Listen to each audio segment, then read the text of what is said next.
To clear up some confusion about buying pen kits. You're going to find that you're going to see a particular pen kit you like, and if you check another retailer's site, you're going to go, well, that kit looks the same, but they're charging maybe 10, 15, 100% more depending on the pen kit style. You might also find that there's a kit or two that look very similar from different retailers, or even from the same retailer, and you're like, well, what's the difference? So in order to understand, I'm going to have to give you some background on how these things are made and shopped around. The easiest way to do that is to think of General Motors. They make the Chevy Tahoe, the GMC Yukon, and the Cadillac Escalade. The underpinnings are the same from all three vehicles, and they look very similar. But once you drive the Chevy Tahoe and then the Escalade, you're going to go, whew, there's no comparison between the two. It's easy to tell that the Escalade is a much more expensive vehicle.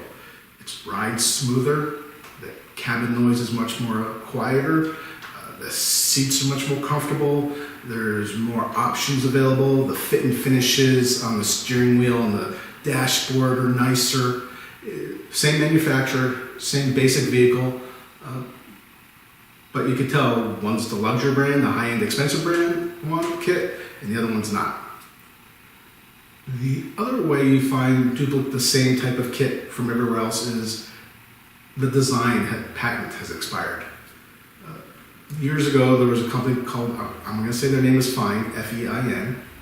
They sold one of those multi-tool oscillating things that you see on TV that are sold to go underneath baseboards or to cut little things, and they're multi-tool in terms of you swap out the blades and they can do different things. Fein used to sell theirs for over $250, roughly. With a good coupon from Harbor Freight, you can get the Harbor Freight version for $16. For years, only Fein sold it, but their patent expired and everybody then started coming out and making their own. Bosch, Rockwell, like I said, Harbor Freight. You just everywhere you go to Home Depot or whatever, and you can find all the major tool manufacturers make one. That's how handy these types of tools are.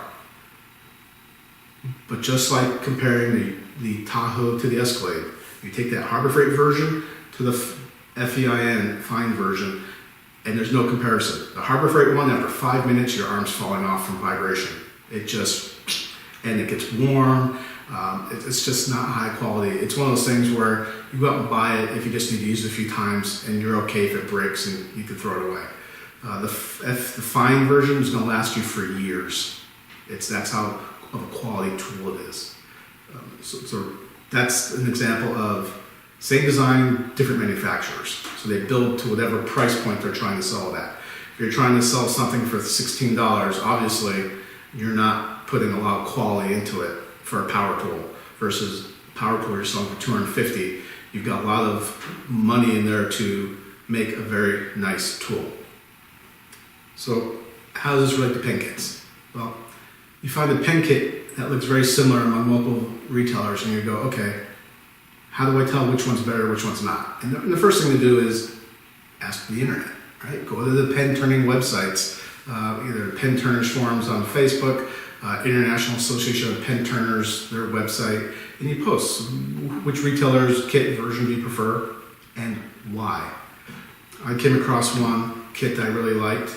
It was about $15 at a particular retailer, and I found it for almost $30 at another. And I couldn't tell the difference. Everything looked to my eye online exactly the same. So I asked, and people preferred the more expensive kit.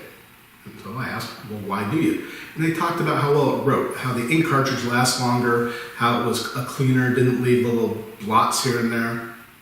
So my follow-up question was, well, what ink cartridge do they use? Because eventually all these pens you make and sell, the ink cartridges are going to dry out or used up, and you're going to need to replace them. So my friends told me, they answered the question, and I did a little searching online, and I found it in my office supply store for $5. So basically, for $20, I could functionally equal the quality of that $30 pen kit. I just swap out the ink cartridge. That one was easy. Others aren't so easy. You're going to find that, for example, on a pen kit like this one, there's similar designs other manufacturers have. And, this is a screw-on cap that exposes the writing side of it. And when I asked which one people liked and why, the expensive one went out because of people were talking about the threading of the cap. The cheap one, after a few times, would cross thread. So you get stuck and have to undo it. You go a few, you undo it, and eventually you just force it and you get it on. Well, over time, that damages the pen kit, the pen, right? The threads get ruined. So if you're selling a pen that you bought for, say, $20, and you're selling it for $35, $50 art show, whatever the number is, I don't know what your markup is, and the things that affect the price are going to be what type of blank did you use. Like the SpectraPly is cheap, but if you're making a custom with seashells and everything else, you may get over $100 for it. It just depends on what goes into it.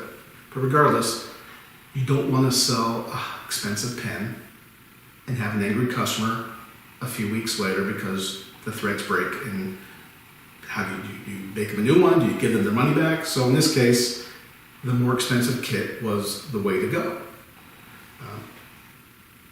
So all it boils down to is when you're unsure, ask people. Go out there and not just ask what you prefer, but ask why. Because you may find the why will lead to an inexpensive modification. Like again, I'm swapping out the pen cartridge, the ink cartridge. Or you may find that you can't really have it inexpensively modified. You better go with the more expensive kit.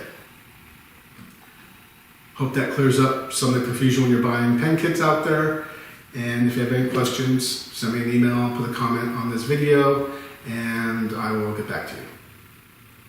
Thank you very much.